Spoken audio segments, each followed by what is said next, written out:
Are your male and female cats constantly clashing, turning your home into a battleground instead of a peaceful sanctuary? You've tried everything: extra litter boxes, separate feeding stations, calming pheromones, maybe even that expensive cat behaviorist who charged you $200 to tell you things you already knew. But still, the tension lingers. Your male cat guards the hallway. Your female cat hisses from under the bed. You refereeing territorial disputes at 2 in the morning and wondering if you made a terrible mistake bringing these two cats together. Here is what nobody told you when you decided to have both a male and a female cat. Gender actually does matter in cat dynamics, just not in the ways most people think. This isn't about males being aggressive and females being sweet, or any of the other stereotypes you've heard. It's about understanding how biological sex influences behavior, territory, communication, and social hierarchy in ways that are subtle but incredibly important.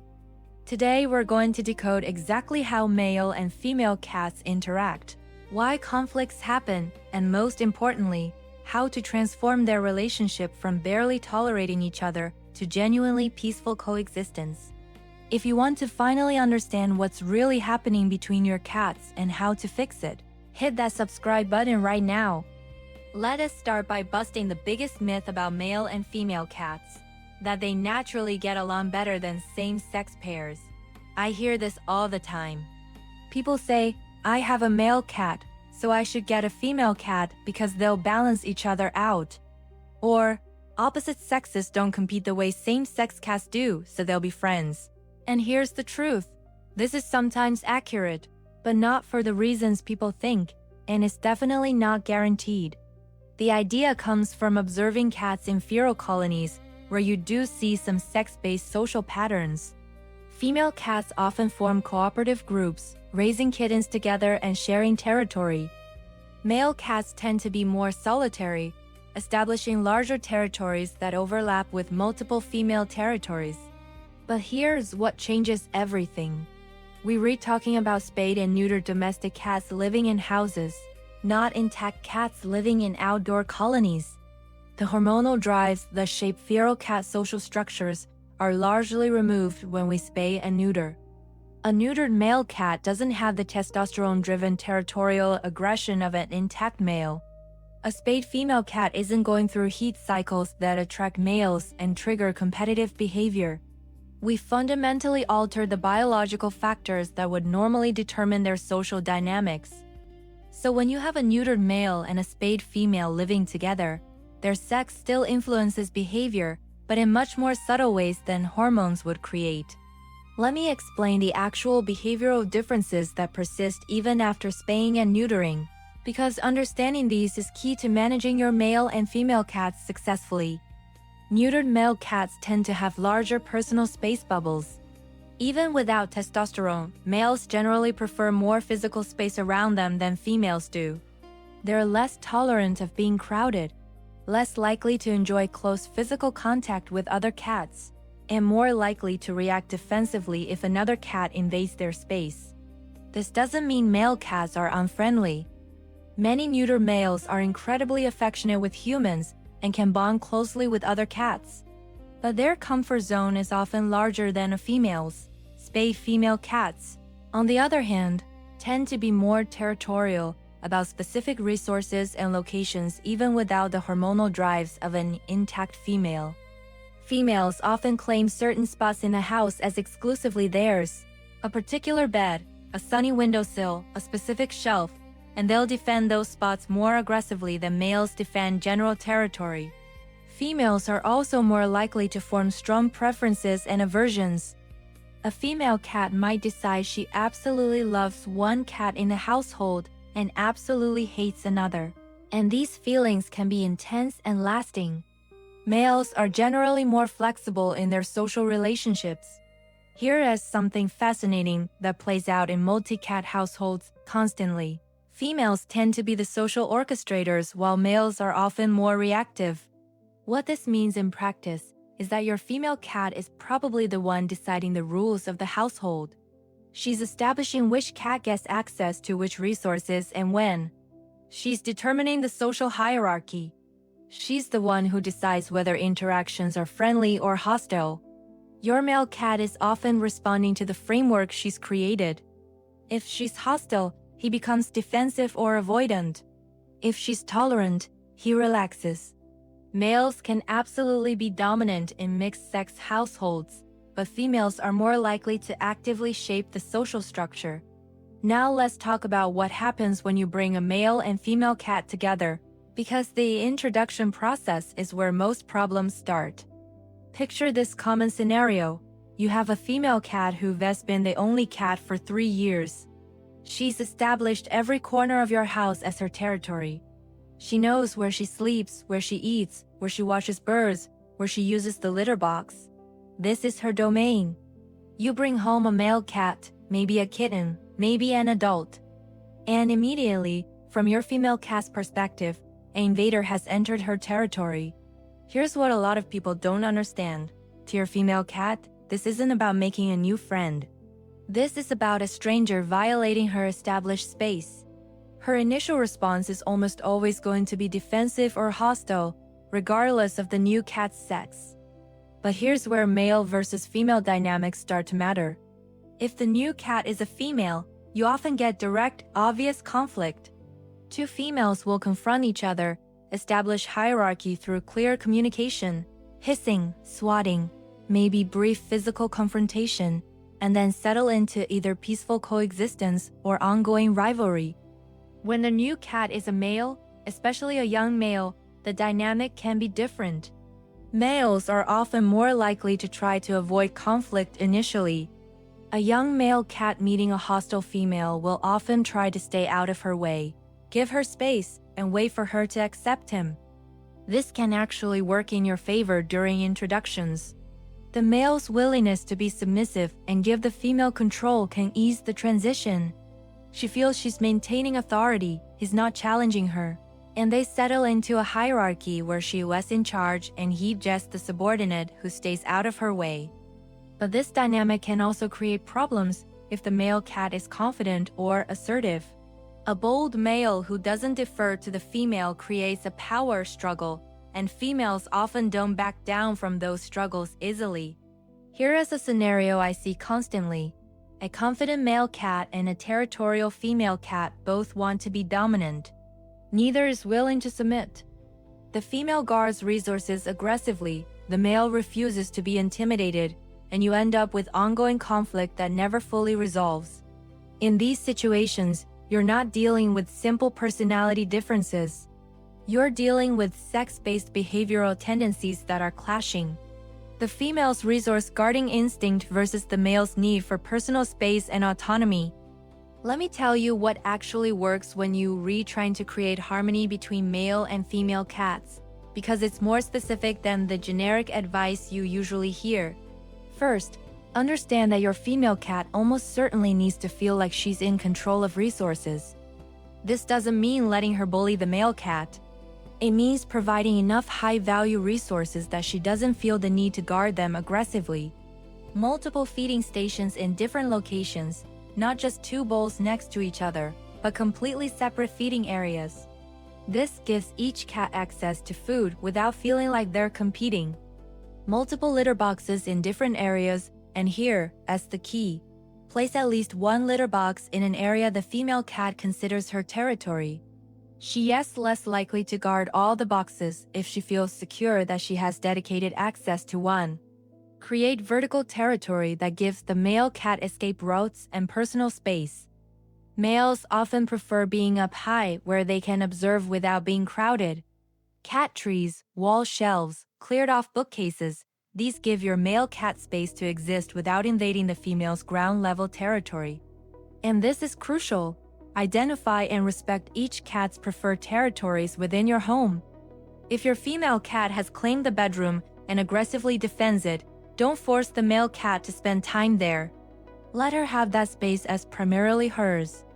Make sure the male cat has areas where he can feel secure and in control. This territorial division isn't about segregating your cats permanently. It's about giving each cat spaces where they feel confident and secure, which reduces the anxiety that drives conflict. Now let's talk about the communication differences between male and female cats. Because miscommunication is a huge source of conflict. Female cats tend to use more vocal communication. They're more likely to chirp, trill, meow, and use sounds to establish boundaries and express intentions. Many female cats are quite talkative. Male cats often rely more on body language and scent marking. They're typically less vocal, communicating through posture, tail position, and leaving scent through rubbing and sometimes spraying. When you have a vocal female and a less vocal male, the female might interpret the male's silence as either submission or aggression depending on his body language. The male might not understand the female's vocalizations and respond inappropriately. Teaching yourself to read both cats' communication styles and recognizing when they misunderstanding each other can help you intervene before conflicts escalate. For example, if your female cat is making warning vocalizations and your male cat isn't responding because he communicates differently, you can separate them before the female escalates to physical confrontation. You're essentially translating between two cats who speak different dialects of cat language. Here's something that significantly impacts male and female cat dynamics: play styles and energy levels. Neutered male cats, especially young males, often retain high energy and playfulness longer than females. They want to wrestle, chase, and engage in rough physical play. Spayed female cats can be playful, but they're often more selective about when and how they play. Many females prefer gentler, more controlled play. They might enjoy batting at toys, but not enjoy being chased or tackled.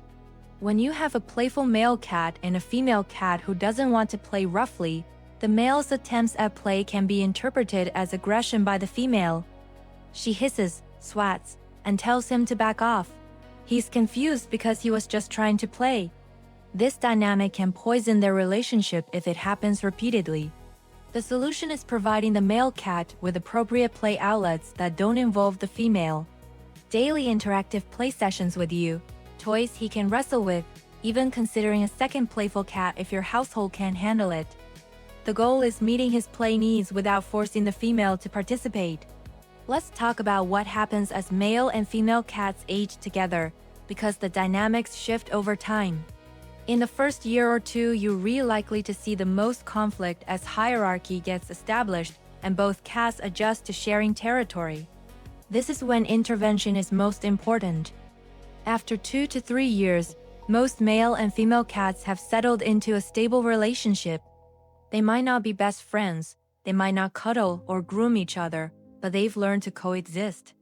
They know each other's boundaries. They've established who has access to what resources when, and conflicts become rare. As cats enter their senior years, around 8 to 10 years old and beyond, the dynamics often shift again. Older female cats sometimes become less territorial and more tolerant. Male cats often become calmer and less demanding of space as they age. I've seen many mixed-sex pairs who barely tolerated each other for years become quite companionable in their senior years. The female who used to chase the male out of rooms starts allowing him to sleep nearby. The male who used to avoid the female starts seeking her company. Age mellows many cats and softens the edges of their relationship. But I've also seen the opposite. A senior female cat who thus developed arthritis or other health issues might become more irritable and aggressive toward a younger male who is still energetic. You need to monitor their relationship and adjust management as they age. Now let's address the situation where your male and female cats simply do not get along despite your best efforts, because this happens and we need to talk about it honestly. Some male and female cat pairs will never be friends. They might achieve peaceful coexistence where they avoid each other and share space without conflict, but they're not going to cuddle or groom each other or show affection. This is okay. Not all cats need to be best friends. As long as both cats are eating normally, using the litter box, engaging in normal behaviors, and not showing signs of chronic stress, a distant but peaceful relationship is acceptable. However, if you have active, ongoing conflict, if one cat is terrorizing the other, if either cat is hiding constantly, refusing to eat, having litter box accidents, or showing signs of severe stress, you have a serious problem that needs intervention. In these cases, you might need to consult with a veterinary behaviorist, not just a regular vet but a specialist in animal behavior. They can assess the situation, identify specific triggers, and create a behavior modification plan. Sometimes, the solution is environmental changes, adding more resources, creating separate territories, or adjusting how you interact with each cat. Sometimes it requires medications to reduce anxiety in one or both cats while you work on behavioral interventions. And sometimes, honestly, the kindest solution is rehoming one of the cats. I know that's heartbreaking to consider, but if two cats are making each other miserable, forcing them to live together isn't kind to either of them. Chronic stress affects cats' health, shortens their lives, and destroys their quality of life. Let me share what success actually looks like with male and female cats living together, because it's important to have realistic expectations. The ideal outcome is what behaviorists call affiliative behavior. This includes mutual grooming, sleeping in physical contact, playing together, and friendly greeting behaviors like nose touching and tail-up approaches. This is what we see with truly bonded cats. But this level of bonding isn't necessary for a successful multi-cat household. Peaceful coexistence, where cats share space calmly, don't show aggression, and occasionally interact in neutral or mildly positive ways, is perfectly fine. What you're trying to avoid is chronic conflict, resource guarding that prevents one cat from accessing necessities, persistent stress behaviors, and situations where one cat is controlling or terrorizing the other. Here's a practical framework for assessing whether your male and female cats have an acceptable relationship. Are both cats eating normally and maintaining healthy weight? If one cat is being prevented from accessing food or is stress eating, that's a problem. Are both cats using the litter box appropriately? Litter box avoidance or marking outside the box often indicates stress from inter-cat conflict. Do both cats engage in normal behaviors like playing, grooming, exploring? If one cat is hiding constantly or showing depressed behavior, the relationship isn't working. Are conflicts rare and minor, or frequent and escalating? Occasional hissing or brief chases are normal. Daily fights or one cat stalking the other is not normal. Does each cat have access to all areas of the house at some point during the day? If one cat is completely excluded from entire rooms or floors of your house, that's not acceptable. Are both cats physically healthy without injuries from fighting? Bite wounds, scratches, or constant stress-related illness indicate serious problems. If you can answer positively to most of these questions, your male and female cats have achieved acceptable, if not perfect, harmony. Let's talk about specific scenarios I see repeatedly and how to handle them. Scenario 1. You have an older female cat and you bring home a male kitten. The female is hostile, hissing and swatting at the kitten whenever he approaches. What's happening? The female feels her established territory is being invaded and she's asserting dominance. The kitten, being young and social, keeps trying to interact, which the female interprets as not respecting her authority. Solution: slow down the introduction. Keep the kitten in a separate room for at least a week, letting the cats smell each other under the door. Feed them on opposite sides of a closed door, so they associate each other's scent with positive experiences. Only allow supervised visual contact when the female is calm. Give the kitten plenty of playtime so he's calm during interactions. This can take weeks or even months, but rushing creates lasting animosity. Scenario 2. You have a young male cat and an adult female cat. They seemed fine at first, but now the female has started attacking the male unprovoked. What's happening? The initial tolerance was the female assessing the situation. Now she has decided the male is a competitor or threat, and she is actively trying to drive him away. This often happens when the male reaches social maturity around 2 to 3 years old and starts acting more confident. Solution: increase resources so the female doesn't feel resource scarcity. Create clear territorial divisions where each cat has safe spaces the other doesn't access. Use feeding schedules that keep them separated during meals. Consider filiway or other calming pheromones. If attacks continue, consult a behaviorist, as this can escalate to serious injury. Scenario 3. Your male and female cats ignore each other completely. They never interact, never play, act like the other cat doesn't exist. What's happening? This is actually fine. They've established a relationship of mutual avoidance, which is a valid form of coexistence. Neither cat feels threatened. They've divided territory in a way that works for both of them, and they're peacefully sharing a home without interaction. Solution. No solution needed. Provide both cats with individual attention from you. Make sure both have enrichment and stimulation, but don't try to force them to interact. Some cats simply prefer to live parallel lives. Scenario 4. Your male cat wants to play with your female cat, but she responds aggressively every time. What's happening? Mismatched playstyles and social needs. The male wants interaction. The female doesn't, and his persistence is making her hostile. Solution. Meet the male's play needs through daily interactive sessions with you. Tire him out with wand toys, laser pointers, and puzzle feeders. The less pent-up energy he has, the less he'll pester the female. Reward the female with treats when she tolerates the male's presence calmly, building positive associations. They might never play together, but they can learn to coexist peacefully. Here is what I want you to understand about creating harmony between male and female cats. It's not about forcing friendship. It's about managing their environment and interactions, so both cats feel safe, secure, and in control of their own lives. Cats are not pack animals who need to bond with every other cat they meet.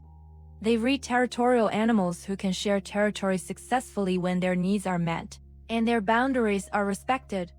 Your job is to provide enough resources, enough space, and enough individual attention that neither cat feels the need to compete or defend. When you remove scarcity and provide security, most cats will settle into peaceful coexistence, even if they never become best friends. And here is something important. Your male and female cats are learning from you how to relate to each other. If you're anxious, constantly intervening, separating them at the slightest sign of tension, you're teaching them that the other cat is a threat that requires your protection. If you're calm, confident, and only intervene when there's actual danger, you're modeling that the other cat is a neutral presence, not a crisis. Obviously, you need to prevent injury and stop serious fights.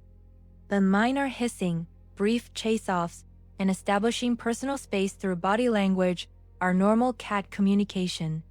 Let them work through minor conflicts without your interference. Let me end with this. The relationship between your male and female cats will never be perfect. There will be moments of tension, occasional conflicts, times when they annoy each other. But if both cats are healthy, eating well, playing, grooming themselves, using the litter box, and showing normal cat behaviors most of the time, you've succeeded. You've created a home where a male and female cat can coexist peacefully, even if they're not best friends. And that's actually beautiful. You've taken two animals with different biological tendencies, different communication styles, different needs, and you've created an environment where both can thrive. That's not just good cat care, that's understanding and respecting your cats as the complex individuals they are. If this deep dive into male versus female cat dynamics helped you understand what's really happening in your multi-cat household, make sure you're subscribed to CatRules. Next up, we're exploring one-person cats versus family cats. And we're going to reveal why some cats bond with only one human and what you can do about it. Drop a comment and tell me, do you have male and female cats living together? Are they best friends, peaceful roommates, or still working things out? I want to hear your real experiences. Until next time, cat lovers, whether your cats are cuddling together or maintaining respectful distance, they're both worthy of your love and patience. We'll see you in the next video.